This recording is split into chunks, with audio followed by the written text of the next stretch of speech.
Hörmətli Hürriyyət TV tamaşaçıları, xoş gördük sizi. Bugün martın 10-udur, bazar ertəsidir, yəni yeni iş həftəsinin ilk günü və təbii ki, bütün dünyanın gözü indi Rusiya-Ukrayna müharibəsi, daha doğrusu müharibənin üzərində hərəkətlərə yönəlib. O mənada ki, növbəti dəfə Amerika Birləşmiş Ştatları Ukrayna rəsmilərini Səudiyyə Ərəbistanına dəvət edib. Ciddə şəhərində sabah çox önəmli görüş olacaq. Düzdür, Zelenski də həmin vaxt Ukrayna prezidenti Vladimir Zelenski də həmin vaxt Səudiyyə Ərəbistanında olacaq. Lakin bildiyimə görə onun görüşdə iştirakı nəzərdə tutulmayıb. Eyni zamanda bu arada dünyaca məşhur SpaceX şirkətinin rəhbəri Elon Musk'ın bu müharibə ilə bağlı çox sensasiyon açıqlaması var. Ukraynanın Xarici İşlər Nazirinin cavabı, eyni zamanda Amerikanın dövlət katibi Marco Rubio'nun bu söhbətə qoşulması, bir sözlə çox ciddi hadisələr baş verir və verəcək. Əslində, deməli, belə düşünmək olar ki, artıq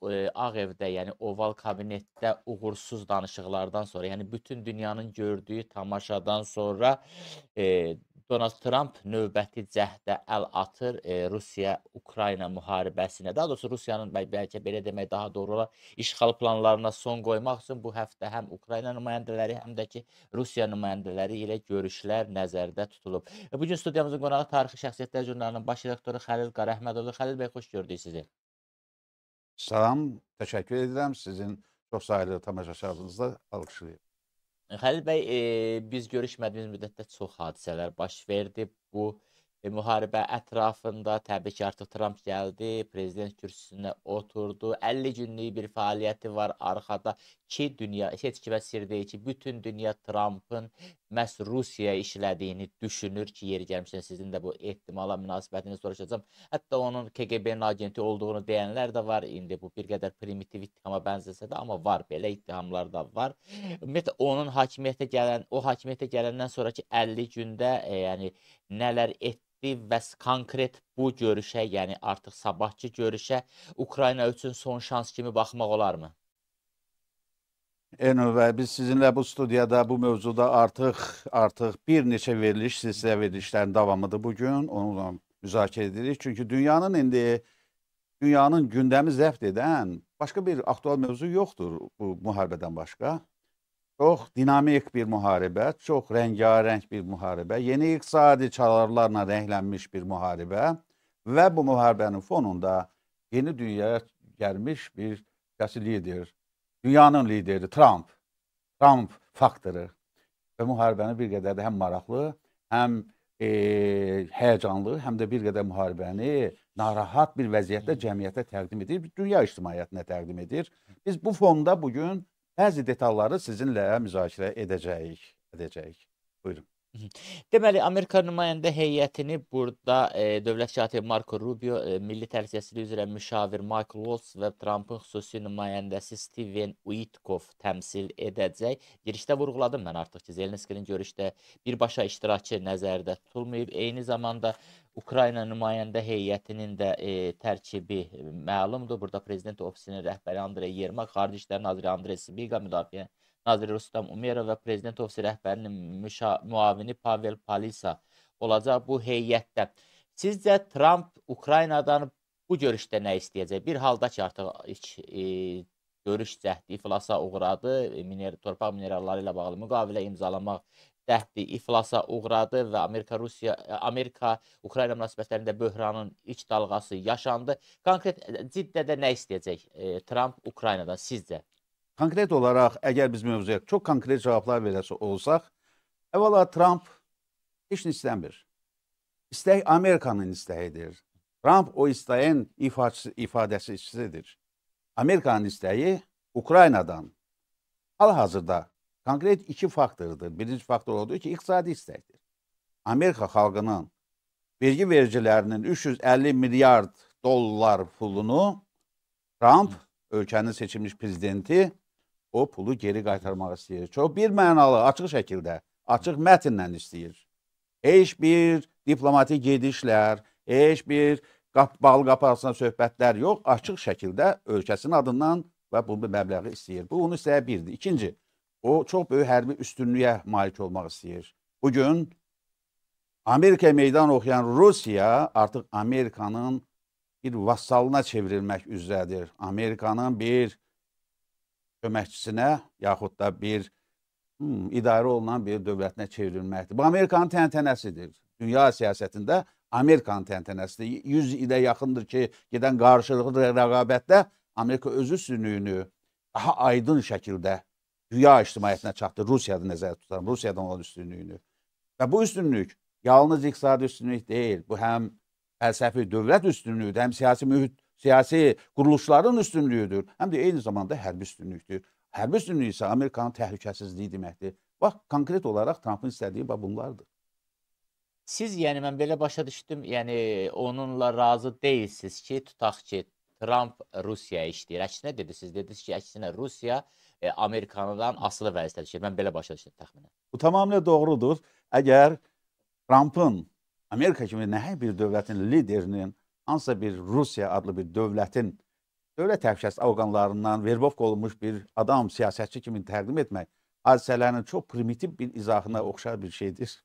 Amerika çox nəhəng dövlətdir. Amerikada prezident seçkilərində qatılan namizədlər 100 qat süzgəcdən keçirilir və onların 100 qat tarixi öyrənilir. Bu absurddur. Trumpın bir də Rusiya işləməsinə heç bir əsas da yox, zərurət də yox, belə bir lüzum da yox.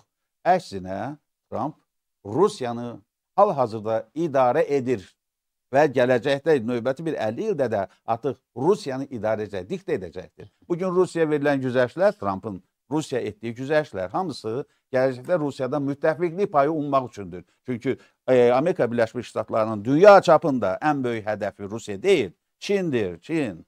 Çinə hazırlaşır. Çinə hazırlaşan Amerika üçün Rusiyanın təhlükəsizliyi ya da layallığı çox önəmlidir.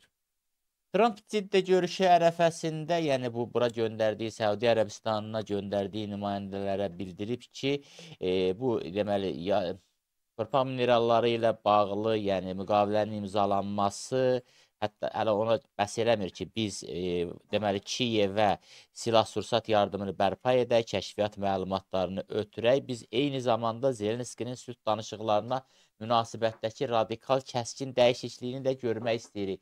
Bu ifadənin altında nə yatır? Bu ifadənin altında biznes maraqları yatır. Nəhayət ki, insanlar, bəşəriyyət, siyasətçilər anlayırlar ki, dünya siyasətindən də qabaqda dünyanın iqtisadiyyatı durur. Hər bir dövlətin siyasi maraqlarından qabaqda dövlətin iqtisadi maraqları durur. Amerika bunu çox aşkar şəkildə nümayiş etdirir. Trumpın şəxsində, Trumpın dili ilə. Trump baxır, görür ki, Ukraynadan aldığı o metallarla bağlı müqavilə hələ 10 illərlə onların 2 ildə dövlətin verdiyi pulun heç yarısını qaytarı olmayacaq. O bunu qani etmir. O məbləğ ona az görünür. Və bundan əlavə növbəti dividendlər əldə etmək istəyir. Trumpın bugün bu məsələyə yanaşması sırf bir iqtisadçının, sırf bir biznesmenin yanaşmasıdır. Burada başqa bir maraqlı məqam da var. Maraqlı məqam ondan ibarət ki, konkret Amerika nümayəndələri, Zelenskinin nümayəndələri ilə görüşdə Ukraynanın hansı ərazi güzəştlərinə gedə biləcəyini öyrənmək istəyir. Ərazi güzəştləri sizcə artıq elə Zelenskinin hakimiyyətə getməsidirmi? Hakimiyyətdən getməsidirmi? Xeyr, hakimiyyətdən Zelenski onsuz da gedəcək. Ərazi güzəştləri Ukraynanın qızışmış, həddini aşmış iştahlarının məhdud olmasıdır, saxlanılmasıdır və dünyanın digər ölkələrinə bir gözdür ki, maksimalist niyyətlərlə heç vaxt nə müharibəyə başlamaq olar, nə qonşularla münasibətlər pozmaq olmaz. Bu dünya çapı üçün bir nümunədir. Bizim öz ərazimizdə də ermənilər nə istəyirdi? Ermənilər istəyirdilər ki, Dağlıq Qarabağı bizdən alsınlar. İştahları böyükdür. Gördünüz, Azərbaycan xalqı biz sizinlə birlikdə cənab prezidenti rəhbərliyi ilə öz hüquqlarımızı necə qoruduq, saxladıq, torpaqlarımızı aldıq. İndi isə Ukrayna nə istəyir? Ukrayna istəyirdi. Elə indi yox. Əslində 2000-ci ildən bəri bütün bundan qabaqki prezidentinə dövrdə Rusiyada meydan oxusun. Başından böyük bir işlərlə məşğul olsun və bugün müharibədə o aldığı zərbələr nəticəsində onun necə deyərlər, qazı qaçıb, daha artıq o dincəlib, rahatlanıb və ona görə də o bugün istənilən şərtlərə razıdır. O şərtləri amma Rusiya dilindən yox, Amerikan dilindən eşitilmək istəyir. Amerika deyir. Bugün bəli, danışılan müqavilə, bağlanılacaq müqavilə, öz yaxın günlərdə bağlanılacaq. Yağılan müqavilənin şərtləri təbii ki, hələlik dünya ictimaiyyətindən gizli saxlanılır, amma burada mütləq ərazi itkiləri qaçılmazdır. Bir ərazi itkiləri qaçılmaz deyən nəyə nəzərdə tutuluq? 4 vilayət var ki, Rusiyası konstruktiv olaraq bunu öz ərazisi hesab edir. bu ərazilərin hamısının və yaxud da hansı faiz daxilində Rusiyanın ərazisinə daxil olması bir mənalı həll olunmuş məsələdir. Amma bir məsələ də var. Rus qoşunları Xarkov vilayətinin bir hissəsini tutmuşlar. Bu cüzi bir hissəsini tutmuşlar. Şübhəsiz ki, onlar oradan çıxacaqlar.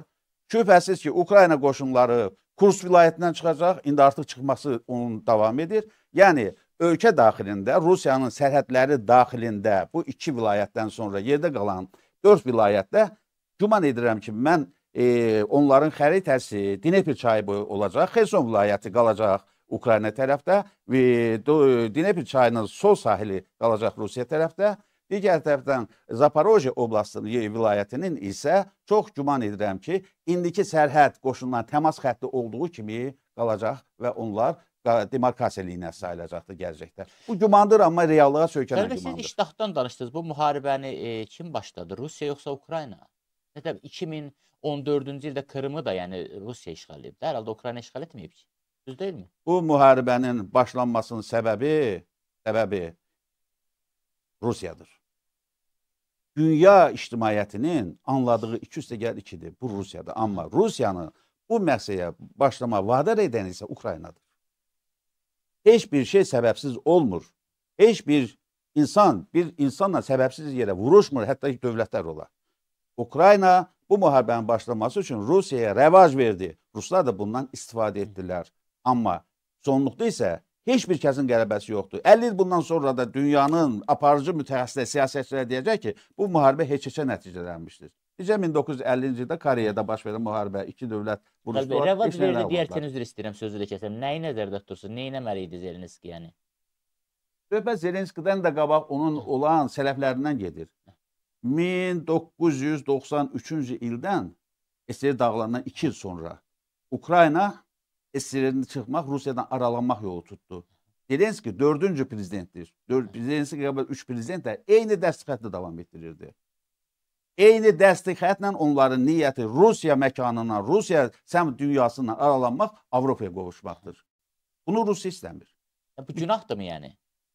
Rusiyanın gözü ilə baxsaq günahdır. Amma dünyanın gözü ilə baxsaq təcrübədə heç nə yoxdur. Yəni, məsələn, biz sabah Azərbaycan, Ukrayna kimi hərəkət edib, ta ki, Avropaya yaxınlaşmaq istəyir, bizi də cəzalandıracaq. Onda sizin məntiqinizlə cəzalandırmaq haqlıdır da bizi. Bütün dünyada güclü dövlətlər öz nüfuzundan istifadə edib, özünün mənafeyinə uyğun olaraq yanında olan xırda dövlətləri idarə edirlər. Qrinlandiyanın nə günahı var ki, 200 ildir sərbəst dövlətdir, amma Amerika göz salıb. Deyir ki, bu indi mənim olacaq. Necə bax, Qrinlandiyanın əhalisinin hüquqları yoxdur. Biz Azərbaycan müsahidə edirik. Yəni Qrinlandiyadan danışaq. Ukraynanın deyirik, ixtiyarı var. Qrinlandiyanın ixtiyarı yoxmu ki? Onun da ixtiyarı var da. Amma Amerika deyir ki, bura mənim olmalıdır. Niyə olmalıdır? Deyir, amma hələ hücum eləməyib hələ ora. Onu əvvəl deyilirdi, hər şey əvvəl deyilmədən başlayır. Sonra danışıqdan, sonra da hücumdan. İndi axı bu deyib, niyyətini bu biruzə verib. Demək istəyi də var da. Dünya zora tabidir. Bilin, mənim dinləyicilər, tamaşaçılar, siz mənim danışığımdan bilmirəm, necə edirsən, dünya zor üzərində qurulmuş dünyadır.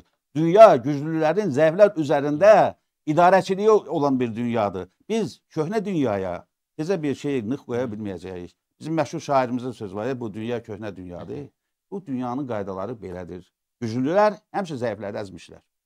Onda bu BMT, dünya nizamı və bu kimi belə gəlişici gözəl sözlər, pafos və bu dünya siyasətini tənzimləyən qurumlar onlar lazım deyil də belə söz. Əgər güc varsa ortada və həmin güc varsa məntiqindən onda biz Hitlerin də dünya ağalığı planlarına haqq qazandırmalıyıq.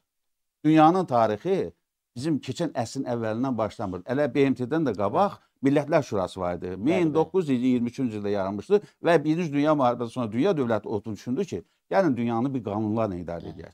Biz güclünün zəif üzərində qələbəsi, məsələn, ixtiyarı, hakimiyyət kimi yox, dünyanın qanunları və bir də Millətlər Şurası yaratdılar.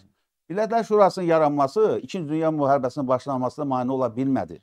İkinci Dünya müharibəsindən sonra dövlətlər, Antanta dövlətlər bilirsiniz, onlar düşündülər ki, daha mütərəqqi, daha güclü, daha çevik və gücü olan bir birlik yaradaq və BMT-ni yaratdılar. Siz görürsünüz, bu əsrin əvvəlindən baxırsınız, BMT-nin də gücü çatmır. Əgər gücü çatsaydı, əgər dünyanın belə hadisələr yuvarlaması qarşılanmaz, birinci o Balkanlarda qoymalı deyil, Yugoslavyanın parçalanmasını. Kosovanı kim yarattı? Necə yaratdılar? Kimdən icazə aldılar? Əslində baxsan, Serbiyanın bir parçası da götürdülər, müstəqil dövlət yaratdılar. Əgər bilirsiniz, cini şüşədən buraxandan sonra ondan başqa cür cinləri saxlamaq olmur. Bunun ilk olaraq Avropa etdi və sübut etdi ki, mən güclə həll edirəm dünyanı və Rusla davam edir. Siz bilirsiniz, Rusla da qutaracaq, növbəti bir güc gələcək. Götürün Suriyanı. Suriyada kim qalib gəldi? İndiki hakimiyyət. Görürsünüz, vətəndaş müharibəsi gedir. 2-3 gündə orada vətəndaş müharibəsi gedir. Bir hakimiyyət gücünü, o bir hakimiyyətdən çox olduğunu sübut etdi və onu yıxdırdı. Bunun hakimiyyəti ələ aldı. Dünya zor üzərində qurulan bir dünyadır. Biz 30 ildir Erməniyə bütün danışıqlarda deyirdik. Bütün danışıqlarda ən müxtəlif iqtisadi variantlar təklif edirdik. Nə oldu? Lazımdırlar. Bir kət də vermədilər. Bu hissəsini başa düşün. Deməli siz həm də deyirsiniz ki, Trump Qrenlandiyanı istəyir, ona qalsa Kanadaya da deyir bizim 51-ci ştatımızdır. Amma yəni bu tələbləri yönündə hələ ki heç bir praktik addım atmır. Deməli biz gələk sırf Rusiya-Ukrayna məsələsindən. 1994-cü ildə Budapeşt memorandumu ilə Ukrayna məhrum olundu nüvə başlıqlarından, bunu siz də bilirsiniz. Deməli, onda belə çıxır ki, Rusiya sadəcə olaraq o dediyiniz o yaxın qonşusunun allatdı, təhlükəsində təminat verdi, nüvə başlıqlarını aldı əlindən, yoxa çıxardı və məhz bu günə hazırlaşırdı. Yəni, allatmağı, yəni dünya siyasətində bir dövlətin başqasını aldatmasını da siz münasib bir davranış sayırsınız da, eləmi? Yüzlərlə misal vardır. Siz əgər bir misal tamamilə doğrudur. Özdə Rusiya onu tək allatmadı, Amerikan köməyi ilə allatdı. Clinton idi o vaxt hakimiyyətdə, prezident Clinton. Ona xahiş etdi. Yeltsinin Clinton'la yarışmaları var. Bəli, tanış olmuşam onunla. Hə. Hətta orada Qarabağla bağlı bir məsələlər də var. Özünüz, Allah şükür. Bax, o yarışmalarda Clinton'un bir vasitə verdiyi zəmanət nəticəsində Ukrayna hakimiyyəti, o nüvə başlıqları hamısını Rusiyaya aparıb daşınmasına icazə verdilər. Amma o maraq o illər ona uyğun idi. Bu gün isə maraq, Rusiyanın marağı daha böyükdür. Rusiya Ukraynanı bloksuz, İqtisadi cəhətdən Finlandiyanın bir variantını görmək istəyirdi. Amma təəssüf, Ukraynalılar buna razılaşmadı. Dedi, yox, biz Avropanın bir parçası olmaq istəyirik. Budur müharibə səbəbi. Belə ki, siz həm də onu deyirsiniz ki, yəni hər şey gücün üzərində dayanırsa, güc hakimiyyətdir. Yəni məntiqi ilə biz hərəkət etsək, güc zəruridir, güc vacib amildir dünya siyasətində. Onda belə çıxır ki, Donald Trump bugün məsələn tələb qoyur, yaxın ətrafına qarşı təklif edir, tövsiyə edir ki, siz həm də Ukrayna nümayəndələri ilə danışıqlarda bir Zelenskinin istefasının mümkünlüyünü də nəzərdən keçirin. Bu nə dərəcədə ciddi mövqedir? Bir suveren dövlətin rəhbəri, o biri suveren dövlətin rəhbərinin istefasını müzakirəyə çıxarır Səudiyyə Ərəbistanında. Yalnız axırıncı 50 ildə bunlar qanunsuz sayılırdı. Bu, 2-ci Dünya müharibəsindən sonra 90-cı ilə qədər olan müddətdə belə bir şeylər dünya çapında, çünki beynəlxalq hüquq daha güclüydü. Bundan əvvəl isə bəşəriyyətin 1000 illik tarixi var. Son 1000 ildə tarix biz bilirik. Və indən sonra da 100 illik tarixi, 200 illik tarixində bir də belə şey olmayacaq. Hər yerdə güclü dövlət öz gücünə söykənib başqa dövlətlərə təsir göstərəcək və başqa dövlətləri məcbur edəcək. Dünya təəssüf ki, bax, bu hala gəlib çatmışıq. Əli bəy, postsovet məkanı ölkələrindən Latviya, Litva və Estoniya da axı NATO üzvüdür. Yəni onların varlığı, NATO üzvü olması, yəni sırf Rusiyadan aralanması, məgər Rusiya üçün hər hansı bir təhlükə yaratdı mı ötən 30 ilə yaxın müddətdə? Çox böyük təhlükə yaradı. Rusların başı daxili bölüşmələrə, Çeçen müharibəsinə qarışmağına istifadə edərək privatlar Avropaya getib söykənə bildilər. Əgər Rusiyanın başı salamat olsaydı, dünya yəni məşğul olmasaydı, onu qoymayacaqdı. Bugün siz soruşursunuz ki, Pribaltikanın NATOya daxil olmasının nə ziyanı var Ruslar üçün? Bugün Ruslar Baltik dənizinə çıxışının 70%-ni itiriblər. Pribaltikanın NATOya daxil olmasının ucbatından. Halbuki o vaxt SSR dövründə Baltik dənizi qapalı dəniz sayılırdı. Tamamilə SSR-nin nəzarətində, tamamilə bir 80% SSR-nin nəzarətində idi. Bəli, konkret budur. SSR itirib. Ruslar hepsi bundan barışacaq. Xeyr, barışmayacaqlar. Əgər Rusiya Ukraynada bu məsələnin həllinə 100% nail olsa, növbəti hədəf Pribaltikadır. Sonra bəs sonra? Sonra dünyanın sonudur. Müharibədir sonra. 4-cü müharibə bizə tərəfdə boylanacaq Rusiya. Postsovet məkanında olan ərazilər hamısı Rusiyanın diqqət mərkəzində ərazilərdir. Tez və geç. Rusiyanı kim şişirtdi bu vəziyyətə gətirdi, çıxardı? Yəni Çeçen müharibəsi, hətta bir müharibənin bəzi epizodlarında uduzdu da, çox miskin vəziyyətdə çıxmışdı və gəldi təzədən nəhəng bir dövlətə çevrildi. Sizdə kim şişirtdi Rusiyanı belə? Rusiyanı şişirtmədilər, Rusiyanı acıqlandırdılar. Siz xatırlayırsanız Yeltsin konqresdə ilk və sonuncu SSR rəhbəri idi ki, konqresdə çıxış etdi. Və dedi ki, mən sizi təbrik edirəm. SSR adlı bir komünist partiyası kabusu məhv oldu, getdi. Bütün konqresmenlər ayağa durub əl çaldılar Yeltsinə. Yeltsin, bax bu niyyətlə gəldi. Amma nə elədi Avropa? Amerika ona nə elədi? Çeçen müharibəsini. Çeçen müharibəsi bugün təsdiq olmuş faktdır ki, tamamilə xarici kəşfiyyat orqanlarının yaratdığı bir problem oldu. Rusiyanın içinə rahat qoymadılar Rusiyanı, özünün var dövlətini parçalamaqla məşğul olsun. Onsuz o var dövlət Avropayı daşıyırdı da bizim ismimizdən, yeni peyda olan bizim ismimizdən indi gürultu familiyalardı. Ha, onlar daşıyırdılar. Yox, Avropa dinc otura bilməz. Çünki Amerikanın özü gözəl bir tamaşaçıdır. O futbol oyununa baxan bir azərkeşdir. Ona sabitlik lazım deyil. Ona konfliktlər lazımdır. Ona müharibələr lazımdır. O oturub tamaşa kimi seyr etməyə xoşlayır. Ona profesional döyüş lazımdır. Hərbi döyüş lazımdır. Boks döyüşü lazımdır. Rusu qıcıqlandan Avropa oldu. Rusya qıcıqlanan sonra, ağayı yuvasından çıxandan sonra onu saxlamaq olmur. Bax, o bugün dağda gedir. Və əminəm ki, Ruslar hələ Ukrayna dincəlməyəcəklər. Onların niyyət bir politika olacaq. Yaxşı, ağayının bugün deyirsiniz vəhşiləşib, dağda gedir, qabağına çıxan yoxdur və məhz indiki aqressivlikdə artıq heç bir, yəni beynəlxalq aləmin rəyini, fikrini, mövqeyini nəzərə almır. Trumpın hakimiyyətə gəlməsinin də rolu oldu mu? Trumpın hakimiyyətə gəlməsinin rolunda Rus faktoru, Ukrayna faktoru qəti yoxdur. Trumpın Yox, mən hakimiyyəti... Rusiyanın aqressivləşməsində Trumpın hakimiyyətə gəlməsinin rolunu Əksinə, nəzərdə Trump tuturam. gələndən sonra Rusiya Trumpın nəzdində bir adekvat lider gördü. Çünki bundan əvvəlki sərəfi olan Biden həm yaşını nəzərə alaraq, həm mühitinə nəzərə alaraq o idarəçisindən çıxmışdı. O Rusiya ilə heç bir danışığa getmədi. 3 il ərzində heç bir şeydən. Bütün Rusiya-Amerika münasibətləri sıfır vəziyyətinə düşdü. 10 illərlə yaradılmış diplomatik saydı, iqtisadiyyat sayəsində və s. sıfır vəziyyətindədir. Hələ indi hesab edin ki, Biden dövründə Rusiya ilə Amerika arasında cəmi cümlətən bir əlaqə, bir diplomatik əlaqə o da Şveysariya, neytral ölkə ilə var idi. Yəni birbaşa telefon əlaqələri də yox idi. Rusiya üçün pis idi. Dünya üçün də pis idi. Təhlükə üçün hər ikisinin nüvə arsenalı var. Təsadüfi bir nüvə atışı ola bilərdi. Amma indi görürsünüz, keçən dəfə danışılır nə oldu? İlk olaraq diplomatik münasibətlərin yoluna qoyulması haqqında qərar verdilər və bugün o sahədə qızğın iş gedir. Yeni səfir təyin olunubdur. Səfir gedir. Yəni Amerika-Rusiya münasibətləri artıq kut vəziyyətindən, ərinmiş buzluq vəziyyətindən çıxıb istiləşməyə doğru gedir. Belə deyək, deməli Ciddədə belə, yəni düşünsək də, hadisələrin ardıcıllığını belə düşünsək, Ukrayna tərəfi razılıq verir ki, həm torpaq mineralları ilə bağlı müqavilə imzalamağa və bundan bir neçə gün sonra Zelenski gedir Vaşinqtona, yenidən masaya oturur, müqaviləni imzalayır. Eyni zamanda Ciddədə Amerika Birləşmiş Ştatları nümayəndələri Ukrayna nümayəndələrini ərazi itkilərinə hazırlayırlar, razılaşdırırlar və Rusiya müharibədən qalib çıxır. Bu son deyil. Ən böyük şərt Ukraynaya NATO'dan kənarlaşmadır.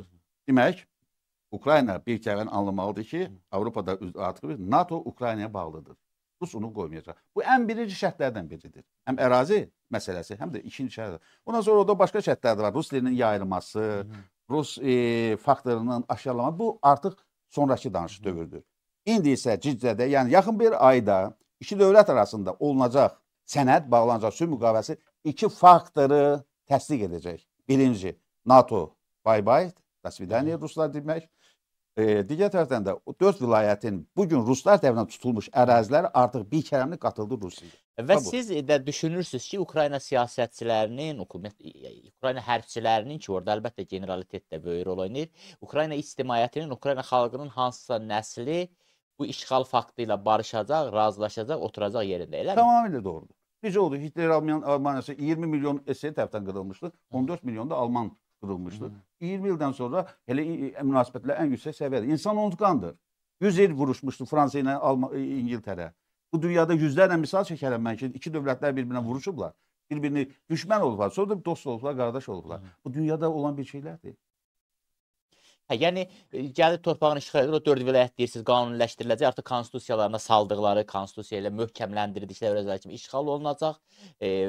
Dünya təbii ki, mən deyirəm, bunu tanımayacaq, tanıması da mümkün deyil, amma Ukrayna razılaşacaq. Onda prinsipcə bizim də ərazimizi işğal etmişdi, yəni Ermənistanda, bu da sizə aydındır, Rusun köməyi ilə işğal etmişdi. Yəni 44 günlük müharibə göstərdi ki, Rusun köməyi olmadan Ermənistan bizlə döyüşə bilməz. Rusun köməyi ilə işğal etmişdi, onda prinsipcə biz də razılaşıb dayana bilərdik də, yəni. Biz razılaşmadıq. Bax, bizim xalqımızın ən böyük daxili enerjisi, o daxili dəyəri baş orada göründü ki, nə biz razılaşdıq, nə bizim ali rəhbərimiz, şəxsən prezident razılaşdı. Bizim prezidentimizin 2003-cü ildə bu günlərdə ekranda göstərdilər Tayyip Sayın Cumhurbaşkanı görüşünü. 2003-cü ildir. Deyir ki, biz bu torpaqlarımızı bizə baş nazir təyin olunanda ya biz torpaqlarımızı sülh danışıqla ya da zor gücünə başqa vasitəni alacağıq. Biz razılaşmadıq axı buna. Qəribə təzad alınır. Deməli biz özümüzü rəva görmədiyimizi, özümüzü razılaşmadığımızı Ukraynaya rəva görürük. Biz rəva görmürük. Azərbaycandan da böyük bir hissəsini itirməsinə razılaşırıq. Baxın, hər dövlətin, hər bir xalqın özünün daxili potensialı var. Özünün müqavimət gücü var. Hər bir dövlətlər, bütün dövlətlər eyni deyil ki. Biz razılaşmadıq. Biz özümüzün milli qürurunu bax burada nümayiş etdirdik. Ukrayna razılaşacaq, başqa dövlət razılaşacaq. Afrikada bilirsiniz nə qədər konfliktli məsələlər var. Bir gün biz sizinlə Afrikaya həsr edərik. 35 dövlət arasında 16 dövlət bir-birinə vuruşurlar. Bizə razılaşırlar. Çadı götürdülər, yardan böldülər. Efiopiyan vardı. Efiopiyanı götürdülər, xətt çəkdilər. İndi yazı etiri oldu yazır. Razılaşdılar bəyəm. Amma kimdir onların razılığına baxan? Dünyanı idarə edən qüdrətlər var, qüvvələr var. Qoyun sizin izləyicilər də bunu bilsinlər. Hər şey insanın özündən, xırda dövlətdən özündən asılı deyil. Biz bir məqamı da yəqin ki, siz vurğulamadınız nədənsə, yəni tutaq ki, Azərbaycanın yanında Türkiyə vardı, amma Ukraynanın yanında Türkiyə boyda bir dövlət yoxdur. Yəqin ki, onu da önə çəkmək olar. Bəlkə bizim paralellər aparanda Azərbaycanla Ukrayna arasında, ya yox? Biz paralel apara bilmərik. Ukrayna problemləri fərqlidir, Azərbaycan problemi fərqlidir. Azərbaycan ümumiyyətlə sülhsevər bir dövlətdir. Bizim yeganə dünyadan umacağımız itirmiş torpaqlarımızın geri qaytarılması oldu və biz bundan ayrı olduq. Biz indən sonra heç bir hərbi blokda iştirak etmirik. Biz indən sonra heç bir tərəfə yıxılmırıq. Heç bir ölkəni görün, Azərbaycanda siyasət şaxələnmiş siyasətdir. Eyni ilə Avropa ilə, eyni Rusiya ilə, eyni Amerika ilə. Biz hamıyla mehriban, xarakterimiz, milli xarakterimiz bizim sülhlükdür, bərabərlikdir. Biz sülhsevər xalqıq. Amma çox təəssüf ki, bu sözləri Ukrayna aid etmək olmaz. Ukrayna bilirdi bu harb olacaq. Ukrayna bilirdi qırılacaq. Ukrayna bilirdi məğlub olacaq. Buna baxmayaraq o da könüllü getdi bu müharibəyə. İndi özündə belə baxanda soruşarsa, Ukrayna prezidenti nə istəyir? Bütün dünya deyir ki, atəşkəs edin, müvəqqəti atəşkəsə gedin. O deyir, yox, mən müharibəni davam etdirirəm. Niyə davam etdirir? Görürsünüz, nə boyda sual var. Çünki ona görə davam etdirir ki, müharibəni bu məqamda dayandırmaq o torpaqların ikisi ilə barışmaq deməkdir. Razı deyilsinizmi bundan? Bizim məşhur Azərbaycan kinosu var. Tapanca gedəndən sonra qoburu kimə lazımdır? Tapanca gedib əldən. Ukrayna əllərindən tapancası gedib. Bir o qoburunu tutub saxlamaqda nə çıxacaq?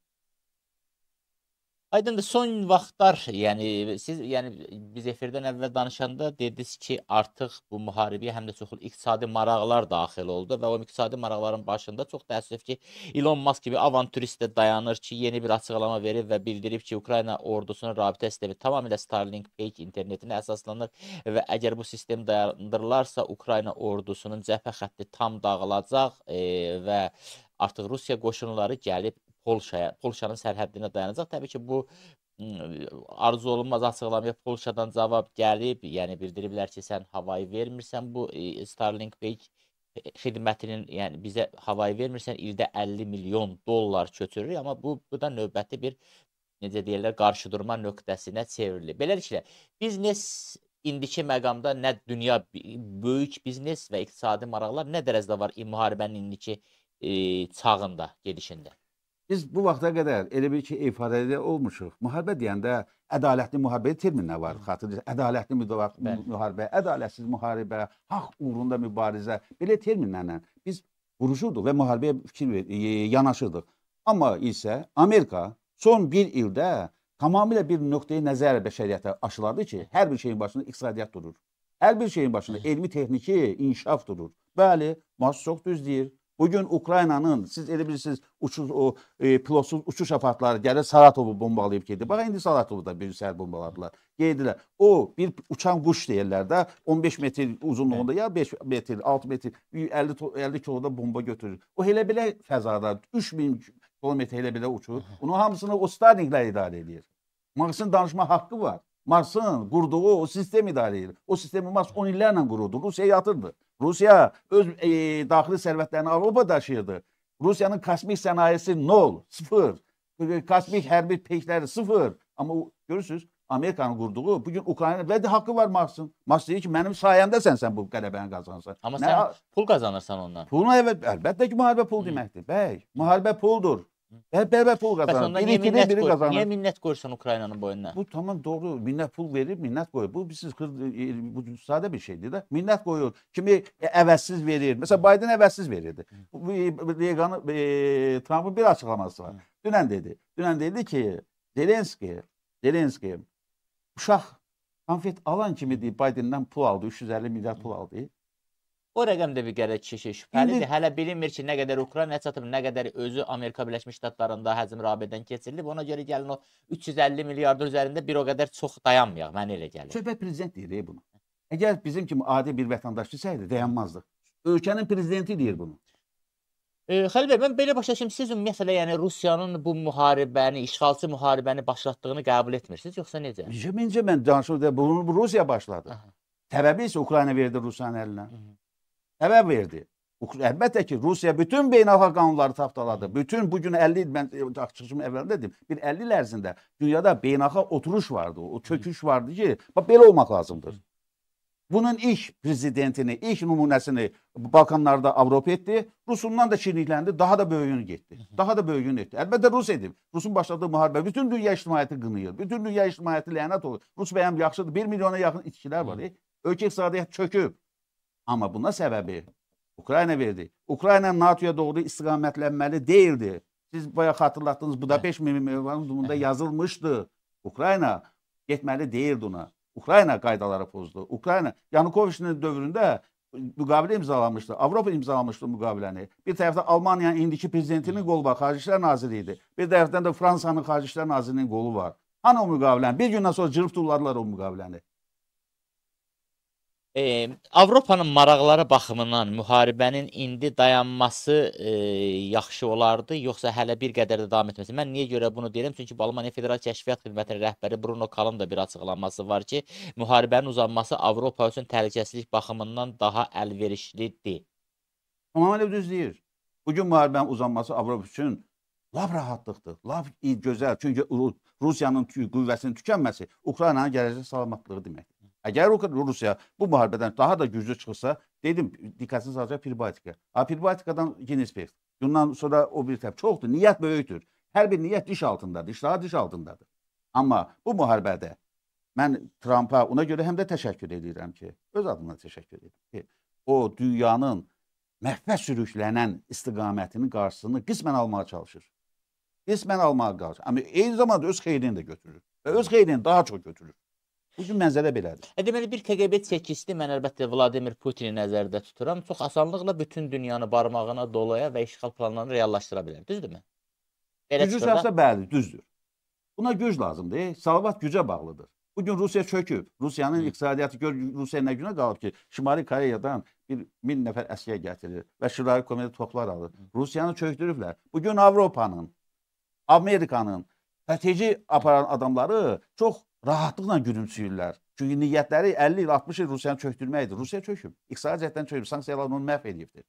Amma Rusiyanın digər bir təhlükəsi var, nüvə təhlükəsi var. Rusiyanın indiki nüvə ehtiyatları ilə dünyanı 3 dəfə məhv etmək mümkündür.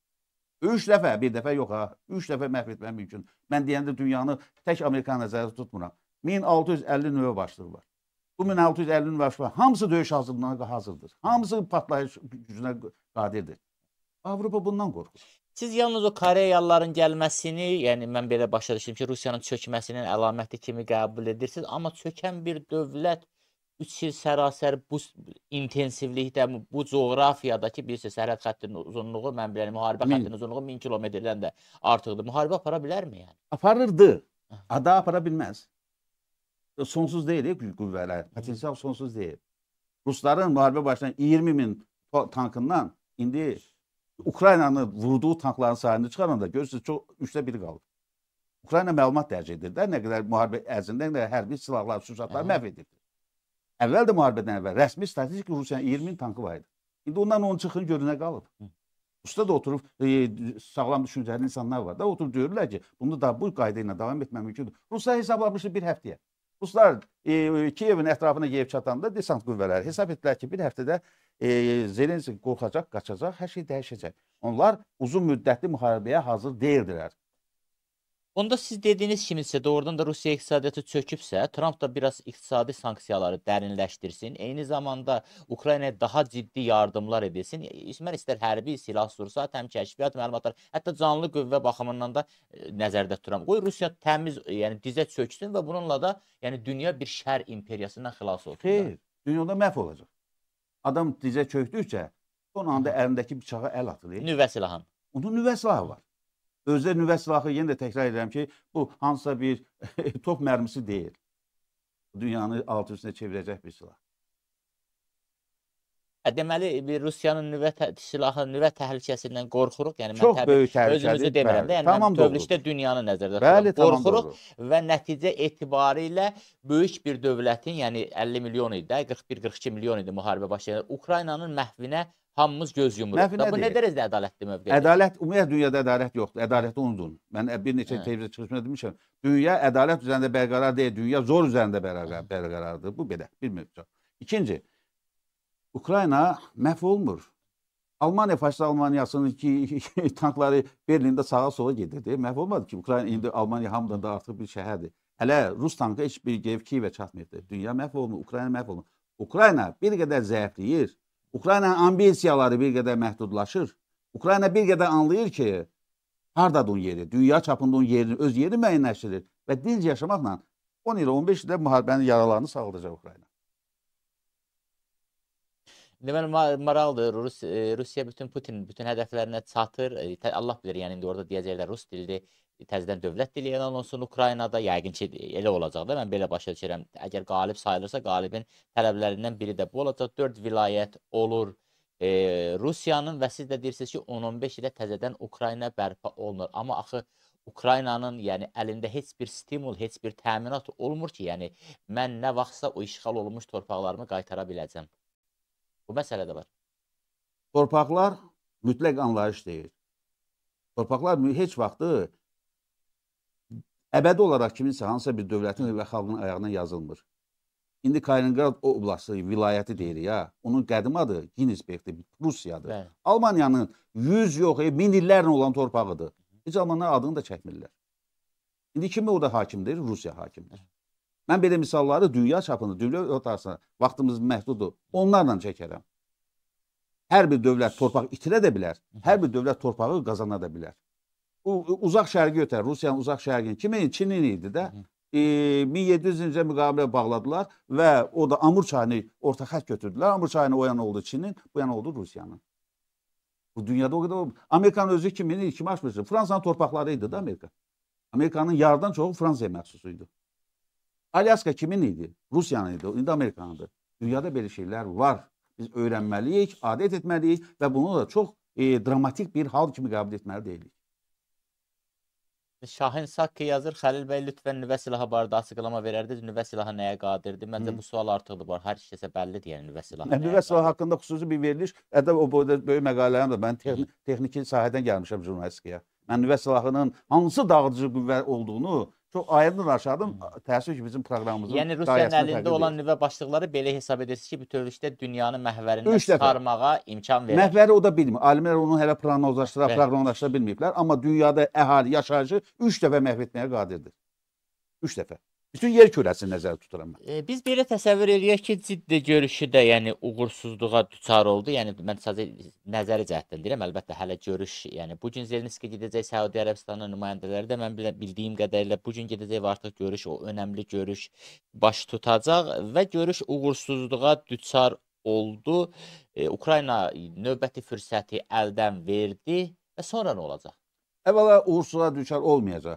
Ukrayna orada ağılsızlıq siyasətçilərin ibarət ölkə deyil. Çox ağıllı siyasi partiyalar var. Çox ağıllı siyasətçilər var. Onlar da hiss edirlər ki, artıq insanların kritik qırığında da məbləğ biri 1 milyon deyir, Rus 1 milyon deyir, nə bilim, o biri Amerika prezidenti 1 milyon deyir, Zaluzhny dedi 50 min itirmiş və s. Rəqəmlər müxtəlifdir. Amma hər halda 5 milyon da Avropadadır. Ukrayna üçün bu son həddir. Bundan aşağı getmək olmaz. Ağıllı insanlar idarə edir Ukraynanı, təsadüfi insanlar idarə etmir. Mütləq bu məsələ sülhlə yekunlaşacaq. Ancaq burada bazarlıq məsələsi var. Kim nəyə nail olmaq istəyir? kim daha çox şeyə qadir olması. Çünki indi yazılan müqavilə, indi imzalanan qol, o yəqin ki 10-15 il irəliyə qədər davamlı olacaq. Amma belə müqavilələrin sayı ilə Ukrayna ilə Rusiya arasında çox olub. Yəni atəşkəs müqavilələri, ayrı-ayrı Minsk anlaşması var idi. Yəni bunların heç birinə əməl olunmayıb və mənə elə ki, ciddidə hansısa bir anlaşma olarsa da belə, siz dediyiniz kimi uzağı bunun ömrü 10 il, 15 il olar. Ondan o yana yəni olmaq ehtimalı azdır. Tamamilə doğru buyurursunuz. Heç bir müqavilə dində isə Quran ayəsi deyilik. Heç bir müqavilə mütləq sənəd deyil. Bütün müqavilələr də dəyişilə bilir vəziyyətə uyğun. Götürün 1918-ci ildə Almaniya ilə Rusiya tezə yanmış Sovet Rusiyası müqavilə bağladı. Brest, Ukrayna, Belarusun yarısını Almaniya verdi. Sonra Almaniya 2-ci Dünya müharibə məğlub oldu. 6 aydan sonra Brest müqaviləsini ləğv etdi. Yeni Trotsky'nin rəhbərliyi ilə. Belə şeylər dünyada o qədər olub. Mən sizə Asiyadan misallar çəkim, nə qədər sizin. Müqavilə bəyəm nədir? Mütləq bir şey deyil ki. Amma hələlik müqavilə işlək müqavilə kimi 10-15 il Rusiya-Ukrayna arasında işlək bir müqavilə olacaqdır. Burasına baxarıq. Allah nə göstərir. Deməli, belə ki, bir dövlət, mən əlbəttə Rusiyanı nəzərdə tuturam, müharibə vasitəsilə hədəflərinə çatırsa, başqa bir dövlətin ərazisini işğal edə bilirsə, özünə birləşdirə bilirsə, artıq BMT-nin üstündən də xətt çəkmək lazımdır. Yəni, mövcud dünya düzəninin üstündən də xətt çəkmək lazımdır. Bir dəfəlik, necə Millətlər Liqası kimi bu BMT-də ləğv etmək lazımdır. Yeni dünya quruculuğunun struktur təşkilati formalarını tapmaq lazımdır. Tamamilə doğrudur. Dünya ona doğru gedir. Baxın, Erdoğan'ın bir sözü var. Dünya 5'dən böyükdür. Hatırlayırsınız? Dünya, çünkü Təhlükəsizlik Şurasının 5 üzvü var, daimiz var.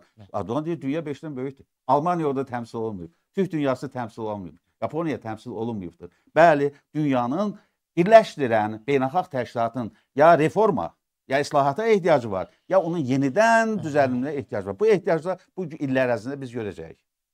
Siz Erdoğandan adını çəkdiniz, artıq deməli çox maraqlı bir vəziyyət yaranıb Suriyada. Bizim bəzi tamaşaçılar onunla bağlı da yəni danışmağımızı istəyir, amma məsələ yəni bu artıq doğrudan da yəni bir vətəndaş müharibəsi halına gəlir Suriyada hadisələrin. Axırı mən bildiyimə görə məhz bu ay artıq Suriyada keçid hökumətinin tərkibi elan olunmalı idi və buna ciddi hazırlıq gedirdi.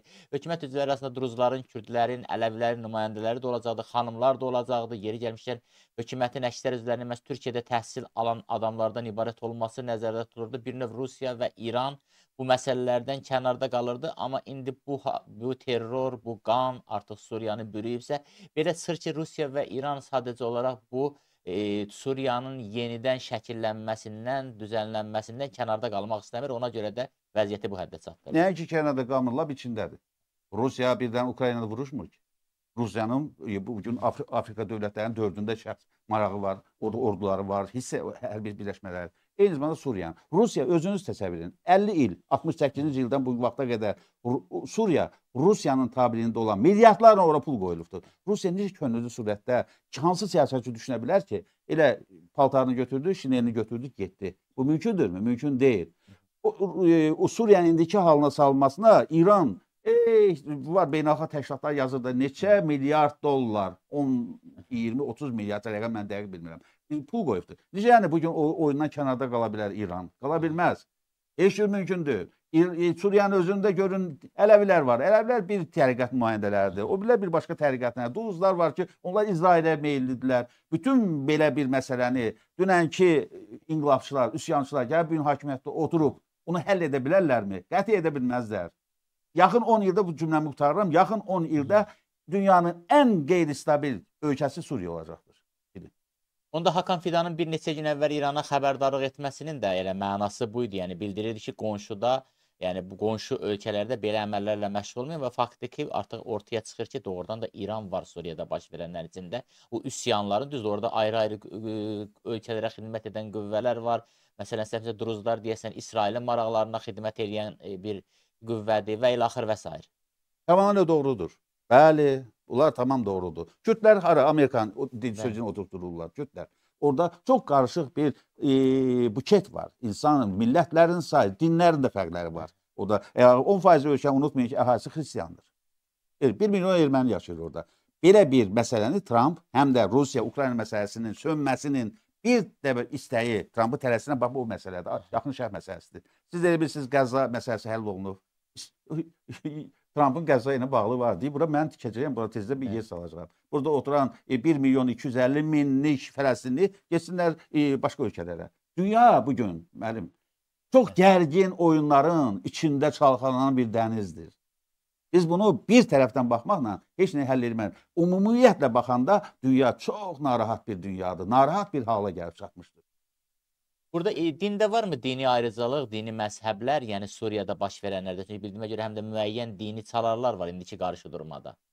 Siz həmişə cümə söhbətləri aparırsınız. Mən sizi başa düşürəm. Sizin sualınız çox ağıllıdır, çox düzgün də sual. Bəli, dini faktoru da var. Bu da Şiə-Sünni faktoru da var. Əlbəttə ki var. Və Azərbaycanın, yəni bu məsələlərdə mövqeyi necə olmalıdır? Türkiyənin eyni ilə mövqeyin bölüşməlidir, yoxsa ortaya hər hansı bir mövqe qoymalıdır? Çünki bildiyimiz kimi Azərbaycan da Suriyanın quruculuğunda, yəni yenidən qurulmasında, yəni köməyini təklif etmişdi. Belə bir fikirlər də var idi, yəni belə bir niyyət də var idi daha doğrusu.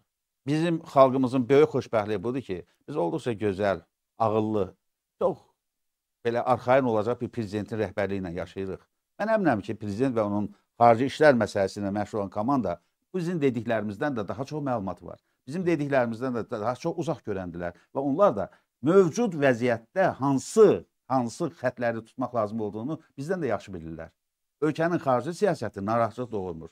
Nə lazımsa, nə düzdürsə, onu edəcəklər.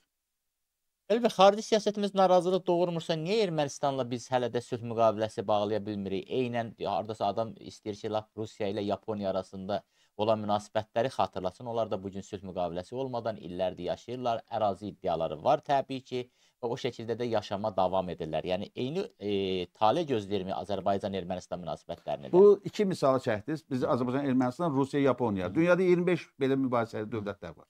25 dənədir. Hamısı siyasi mənada var. Bu dövlətlər uzun müddətli sülhə məcburdur, razılaşırlar.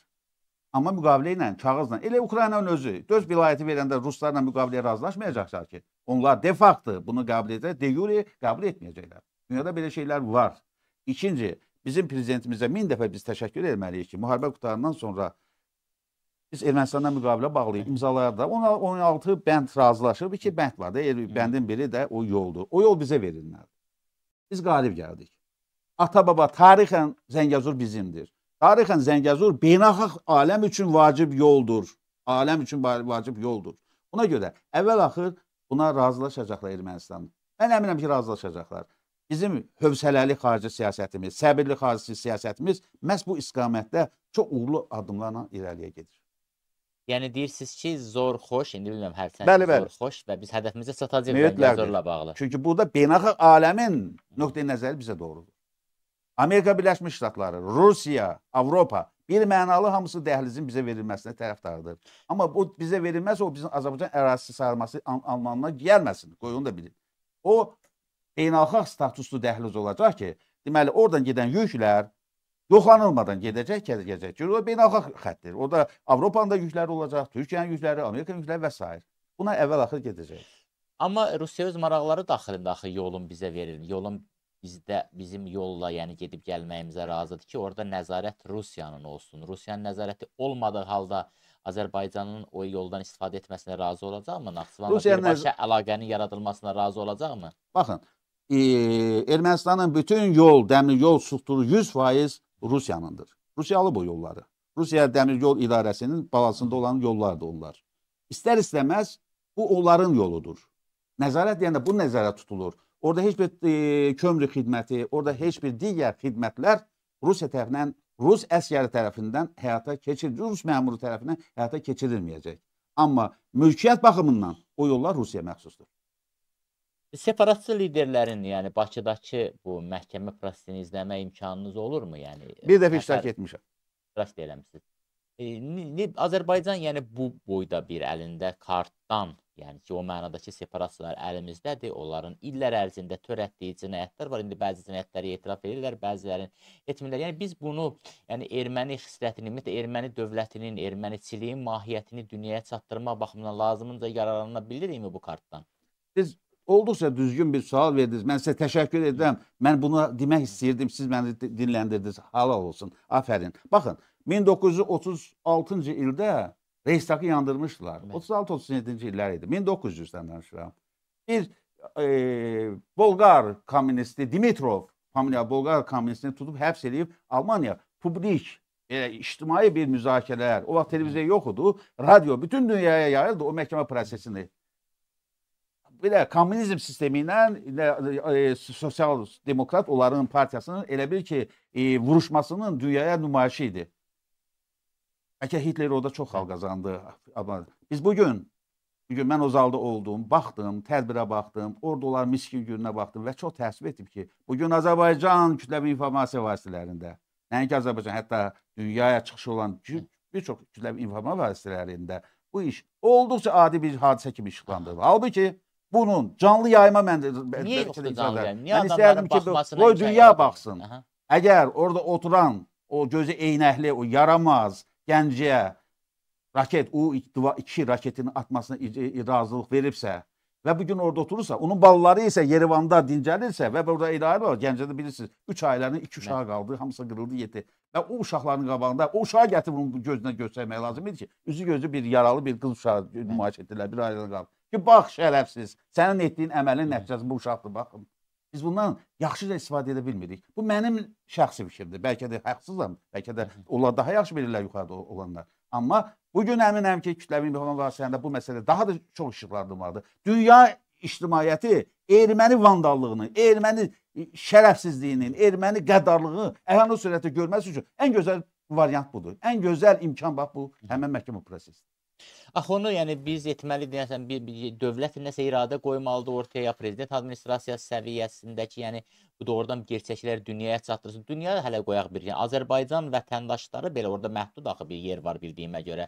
Orada ittiham olunanlar çoxdur, vəkillər çoxdur, yəni o zərər çəkənlər çoxdur həm də. Yəni bütün bunların fonunda Azərbaycan əhalisi sadəcə ayrı-ayrı kütləvi informasiya vasitələrində qısa, yəni yüngül bir hesabatlarla kifayətlənir. Yəni məlumatsızlıq dərəcəsi yalnız bundan ibarət olur məhkəmədə baş verənlərlə bağlı. Siz haqlısınız. Mən də burada sizinlə həmfikirəm. Belə düşünürəm ki, Rus mətbuatında bu məhkəmə prosesini erməni tərəf daha çox körükləyir ki, Azərbaycan mətbuatında. Vardanyanın indi vəkilləri bir-bir, Vardanyan verdiyi ifadə, verdiyi onun səs yazısı yayılır Rusiya telekanallarında, mən məhəttərəm. Hardandır?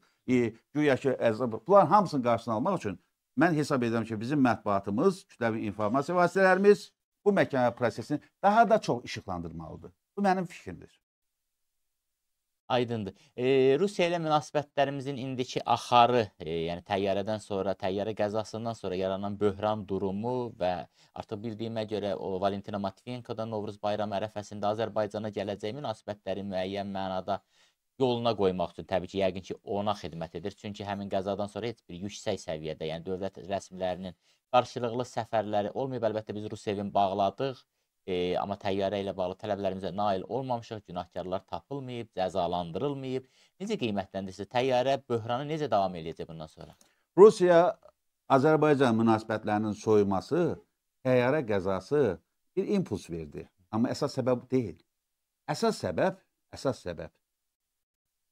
səbəb Rusiyanın bizə qarşı apardığı münasibətində bir qədər bizi qane etməyən elementlərin olmasıdır. Bizi qane etməyən elementlər var xarici siyasətində. Onların hamısını tənzimləmək üçün, onları yerbəyer etmək üçün, adi evdə də, qonşular arasında da bilirsiniz, narazı inciklik yaranır. Matviyenkonun Azərbaycanın səfəri, bax bu niyyətə xidmət edir. Digər tərəfdən, Azərbaycanın atdığı addımları mən də bir ziyalı olaraq çox yaxşı, üstü belə təsdiqləyirəm, dəstəkləyirəm. Rus kütləvi informasiya vasitələrinin dayaq olan o televiziya vardı. Bilirsiniz, Sputnik Azərbaycan, ondan sonra Rusiyavi, onların Azərbaycandan köçürülməsini, hətta ona deyil. Amerikanın da bir neçə institutları burada işləyirdi. Onların tamamilə müstəqil dövlətin ixtiyarıdır, düz edir. Nəhayət, Azərbaycan həqiqətlərini dünyaya yaymaqda Azərbaycan kütləvi informasiya vasitələrinə daha inanmaq çox lazımdır. Daha bu funksiyanı bizimkilərin boyunca, çünki bizdə Rus dilində, İngilis dilində yazan, paylaşan çoxlu kütləvi informasiya vasitələri vardır. Bu işi biz etməliyik. Azərbaycan bu sahədə apardığı işləri dəstəkləyirəm. Deməli, İran-Amerika Birləşmiş Ştatları münasibətlərinə də istərdim toxunaq ki, növbəti dəfə İranın ali dini lideri Əli Xameneyi bildirib ki, İran-Amerika Birləşmiş Ştatları ilə danışıq aparmayacaq, çünki Vaşinqton yalnız öz maraqlarını düşünür. Bəzi vicdansız hökumətlər problemləri həll etmək üçün yox, öz maraqlarını sırmaq üçün danışıqlar aparırlar. İran İslam Respublikası şübhəsiz ki, onların ümidlərini doğrultmayacaq. Yəni, mən belə başa düşürəm ki, Amerika ilə danışıqların perspektivində bütövlükdə, yəni, balta vurur. Tamamilə yanlış. İranın tərəfin verdiyi bəyanatı nəzərdə tuturam. Tamamilə yanlış bir bəyanatdır. Amerika Birləşmiş Ştatları bugün dünyada heç bir ölkədən heç nə soruşmur. Özü istədiyini edir. Özü istədiyini edir. Amerika bugün öz şöhrətinin, öz qüdrətinin bax bu zirvəsinə gəlib çatmışdır. Baxın, İrana axırıncı İsrailin etdiyi raket hücumundan sonra bir səs soraq çıxdı. Cavab tədbirləri oldu. Xeyr, olmadı. Cavab tədbirləri ona görə olmadı ki, İranın buna texniki gücü yox idi. Yox idi. İndi isə Amerikaya qarşı şərt qoymağa İranın heç bir texnik gücü yoxdur. Amma qüruru var, amma özünün mənliyi var. Deyir ki, istəmirəm. Amma Amerika əvvəl-axır bunu məcbur edəcək. Amerika çox güclü dövlətdir. Bugün Amerika dövləti ilə Çin yarışı oynamağa qadir iki ölkə var dünyada. Bunun biri Çindir, o birisi Rusiyadır. Yerdə qalan dünyanın heç bir ölkəsi, yaxud da ölkələr birliyi hətta Amerika ilə kəllə-kəlləyə gəlməyə qadir deyildir. Tamaşaçımız təbliğat yazır ki, Rus evinin bağlanması vaxtında atılmalı idi 5-10 il əvvəl. Nə vaxt ki, Azərbaycan evini Moskvada bağlandılar. Onda da Qarabağ problemi imkan vermirdi. İndi isə bilmirəm, düzgün mü oldu? Tamamilə düzgün oldu. Mən dedim də, Azərbaycanda kütləvi informasiya var. Azərbaycan həqiqətlərini dünyaya biz çatdırmalıyıq. Biz çatdırmalıyıq. Azərbaycan dünyanın informasiya mərkəzinə çevirməliyik. Bu sahədə istiqamət atılan addımdır. Yaxşı, Rus evi bağlandı. Rus dilli təhsillə bağlı da müəyyən narahatlıqlar var. Yəni bu səviyyədə Rus dilinin Azərbaycanda yayılmasına, yəni məktəblərin Rus dilində təhsilin pulsuz olmasına razısınızmı? Belə olmalı. Qətiyyən razı deyiləm. Qətiyyən razı deyiləm. Ümumiyyətlə heç bir dövlət başqa dövlətin heç bir dilini pulsuz həyata keçirməsi eləməlidir. Dünyada yoxdur elə bir şey. Qoy Rus məktəblərdə olsun, qoy Çin məktəbləri, bizim baş nazirimizin keçən dəfə intervyusunda dedi, Artur müəllim, hörmətli müəllim, qoy Çin məktəbləri açılsın, dünya gələcəyi Çinlə bağlıdır. Pas məktəb olsun, hər məktəb olsun, amma bu məktəb pullu olmalıdır. O kimin pulu varsa, kim istəyirsə, geçsin orada öz uşağını təhsil alsın. Bütün o başqa Rus dillərinə yönələn məktəbə vəsaiti Azərbaycan məktəblərinə yönəlmək lazımdır ki, Azərbaycan dilində kadrlarımız yüksək səviyyədə olsun. Yəni bu da mədəni istilanın bir növüdür. Tutaq ki, Rus dilli məktəblərin bu boyda şəbəkəsinin olması. Yəni düz deyildi. Bu boyda şişirdilmiş şəbəkəyə ehtiyac yox idi. Bu mənim fikrim. Əlbəttə, çox sağ olun, təşəkkür edirəm, minnətdaram gəldiniz efirimizə sualları cavabladınız. Amma hər halda sonda bir daha ciddi görüşündən ciddi nəticə gözləyirsinizmi? Tamamilə ciddi nəticə budur ki, Amerikanın dediyi həyata keçəcəkdir. Amerika necə istəyirsə, necə planlaşdırıb, necə proqnozlaşdırıbsa, o cürdə həm Rusiya, həm Ukrayna bunun dediyinə riayət edəcəkdir. Hər şey Amerikadan asılıdır. Amma məsələn başqa bir tərəf də var. Maraqlı ki, Rusiya tərəfi də atəşkəsə razılaşmır sanki. İstəyir ki, axırı son hədəflərinə qədər çatsın. Bu sadəcə blefdir, özünü dünyaya göstərməkdir. Yəni tutaq ki, Amerikanın, Trampın mümkün təzyiq qarşısında Rusiya necə dayana bilər? Dayana bilməyəcək. Bu Amerikanın, Rusiyanın o iştaha diş altında olan misalıdır. Bir görürsünüz, son həftədə nə qədər yaşayış məskunlarını azad edir. Çünki Amerika kosmikdən, rabitə, kəşfiyyat məlumatlarını ötürməkcə, Ukraynanın canı hardadır? Ukraynanın canı Amerikanın verdiyi məlumatların və silahların üzərində qurulub da. İndi ona yox, Rus istifadə edib daha çox irəli gedir. Rus hesab edir ki, Rusun strateji istəyi budur ki, Amerika ilə Ukrayna arası dəysin, Amerika Ukraynanı tullasın, Avropanın öhdəsində qalsa, Rusiya onu çox tez həll edəcək. Tez bəlkə də Kiyevə qədər çatacaq. Və Rusiya təbii arxayındır ki, Avropa, yəni mənə rəqib olası bir gücdə deyil. Yox, Amerikada o güc, Avropada o güc yoxdur. Yəni maliyyə var, sadəcə mənə gəlir ki, güclü liderlər yoxdur. Bu həm güclü liderlər yoxdur, həm də güclü hərbi potensial yoxdur. Avropa yeyib-içməklə 50 ildir məşğuldur. Ölkəsinin iqtisadiyyatını artırmaqla məşğuldur. Vətəndaşlara pul verməklə məşğuldur. Hərbi zavodlar tikmir. Silah istehsal etməklə məşğul deyil. Avropanın ordularına sərf olunan bütün pulların cəmi toplayanda Rusiyanın hərbi büdcəsindən aşağıdır. Aydın oldu. Çox sağ olun. Təşəkkür edirəm. Minnətdaram. Mən də sizə təşəkkür edirəm. Sizin çox sayılı, çox minli dinləyicilərinizə təşəkkür edirəm ki, qulaq asdınız bizə. Sağ olun. Hörmətli Hürriyyət TV tamaşaçıları. Sabahki görüşümüzə qədər.